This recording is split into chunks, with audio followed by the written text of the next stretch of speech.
So if you want to make 6 figures, you can't just be talking about you want to make 6 figures. You hear what I'm saying to you tonight?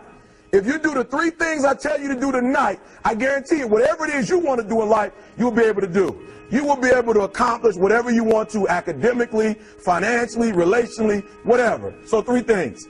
All right, now I'm going to tell you the story. I got to get out of here. And the story is about, you guys have probably heard about this before. It was a young man who, you know, he wanted to make a lot of money, and so he went to this guru, right? And he told the guru, you know, I want to be on the same level you are. And so the guru said, if you want to be on the same level I'm on, I'll meet you tomorrow at the beach at 4 a.m. He like, the beach? I said, I want to make money. I don't want to swim. Guru said, if you want to make money, I'll meet you tomorrow, 4 a.m. So the young man got there at 4 a.m. He all ready to rock and roll, got on the suit, should have wore shorts. The old man grabs his hand and said, how bad do you want to be successful? He said, real bad. He said, walk on out in the water. So he walks out into the water. Watch this. When he walks out into the water, it goes waist deep. So he's like, this guy crazy. Adrian, he's like, I want to make money. He got me out here swimming. I didn't ask to be a lifeguard. I want to make money. He got me in. So he said, come out a little further. Walked out a little further. Then he had it right around this area, this shoulder area. So this old man crazy. He making money, but he crazy.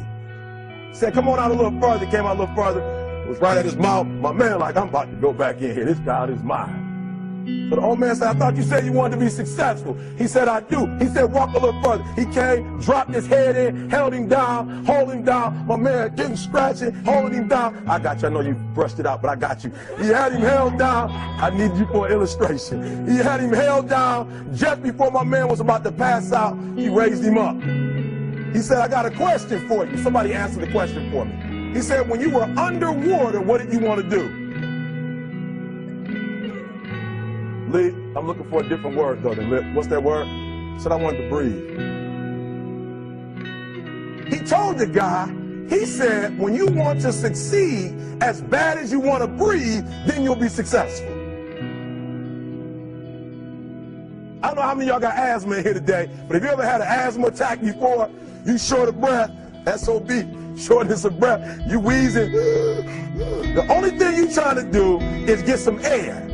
You don't care about no basketball game. You don't care what's on TV. You don't care about nobody calling you. You don't care about a party.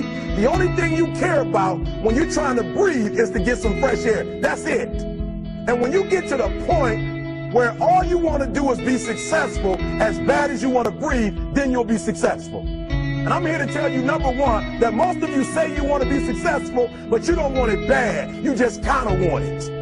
You don't want it badder than you want to party. You don't want it as much as you want to be cool. Most of you don't want success as much as you want to sleep. Some of you love sleep more than you love success. And I'm here to tell you today, if you're going to be successful, you got to be willing to give up sleep. You got to be willing to work off for 3 hours of sleep, 2 hours. If you really want to be successful, some days you're going to have to stay up 3 days in a row. Because if you go to sleep, you might miss the opportunity to be successful. That's how bad you got to want it. You got to go days without, listen to me, you got to want to be successful so bad that you forget to eat. Beyonce said once she was on the set doing her thing, 3 days had gone by, she forgot she didn't eat. Because she was engaged. I'll never forget when 50 Cent was doing his movie, I did a little research on 50, and 50 said that when he wasn't doing the movie, he was doing the soundtrack. And they said, when do you sleep, 50? Sleep. He said, sleep. Sleep is for those people who are broke. I don't sleep. He said, I got an opportunity to make a dream become a reality. Football players, how many football players? Got anybody like football in here? Raise your hand. Anybody like football? Emmitt Smith. I used to be a Cowboy fan. Before they did my boy Tom Landry wrong, I used to be a Cowboy fan.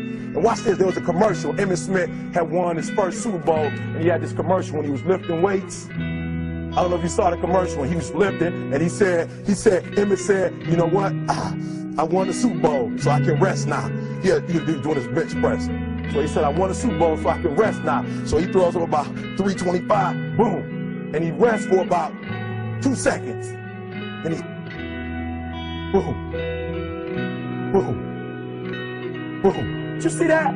He'd already won a Super Bowl. He said, I think I'm going to take a rest. And he rests for how long? 1 second. Most of you won't be successful because when you're studying and you get tired, you quit.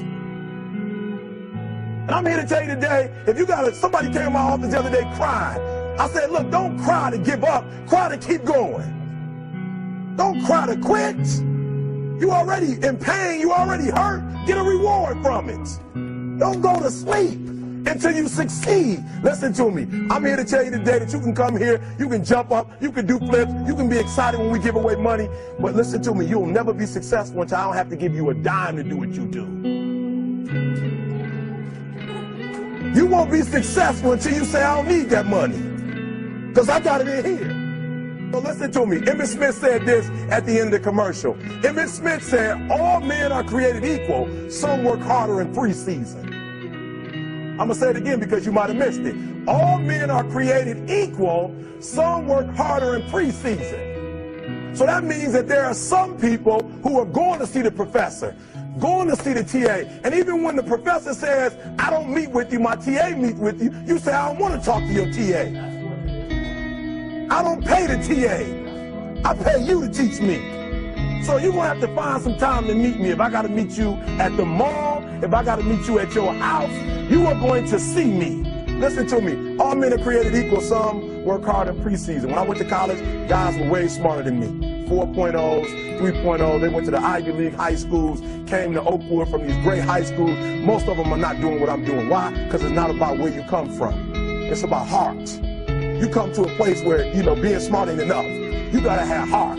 That's number one. Watch number two. Number two, catch number two. I wrote it down. I wanted to make sure you got it. It says, watch this. We're talking about sacrifice now.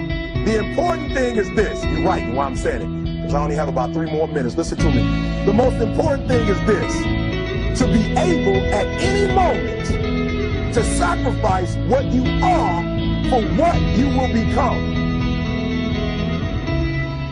That's the number 2 thing. You got to catch that one. To be able to, listen to me, at any moment. Some of you can make sacrifices when Monday Night Football is not on. You can make a sacrifice. But when the game come on, for some reason, you just attached to it. For some of you, when your favorite show come on, you can make sacrifices on Sunday when ain't nothing going on. But when your favorite show comes on Monday, bam, some of you focus until the phone rings, and then you like, I gotta answer it. If I don't answer the phone, I'm gonna die. I'm saying to you today that there's some of you, if you give up your cell phone, you would be successful. But your cell phone is more important to you than your success. I'm gonna say it again. I'm gonna hurt somebody. Some of you need to give up your cell phone, because the time you spend on your cell phone could be used for your success. The time you could be using to be successful, you're using it on the cell. And the cell phone is not bringing you nothing but a bill. And somebody has told you you couldn't live without it. I'm talking about going deep now, giving up stuff. Watch what it says. To be able at any moment to sacrifice what we are for what we can be. I don't do well in math. You're right. You ain't never studied. I'm not good in writing because you have never written before. But I dare you to fail in writing for a whole year to see if you can get to the end. I dare you to fail. I dare you to take that same class over and over again. I dare you to stop dropping classes like you soft. Always want to give up. I'm dropping. Why are you dropping? I'm so grateful that the slaves didn't drop and quit. Say, I'm just going to stop. I'm a slave. I'm just going to be a slave. I'm going to quit. Listen to me. The slaves said, we will live because one day we will become. We won't always be slaves. So today, although we're slaves, we're going to act like we're free, and one day our children will be free. If the slaves would have just said, we quit, we give up, we would have died in the middle passage. But some slaves said, I don't care what we go through, we're going to survive this. 400 years of slavery, we're going to get through this. And you can't get through it 1825. You can't get through a writing class, and you got tutor after tutor, resource after resource. The problem is, you ain't never felt no pain before. You're soft. It's a soft generation. You quit on everything. Our people did not quit. Harriet Tubman not only made it, she went back and got some more. She said, you know what, I made it, but I'm going to walk all, listen to me, shh. not ride the bus. I'm going to walk all the way back down to the south to get some more. And you quitting on 1825? Now watch this. You quit after you, listen to me, you get a sleeping bag and you wait for them. You wait for the first WRA instructor to come in and you come out your sleeping bag, I need help. You quit after you do that. You quit after you had, listen to me, a WRA party. I'm having a party. Everybody come over. I got food, everything. And let them get over there. Let it be all the best writers. All right, I fooled y'all. I want to have a writing party.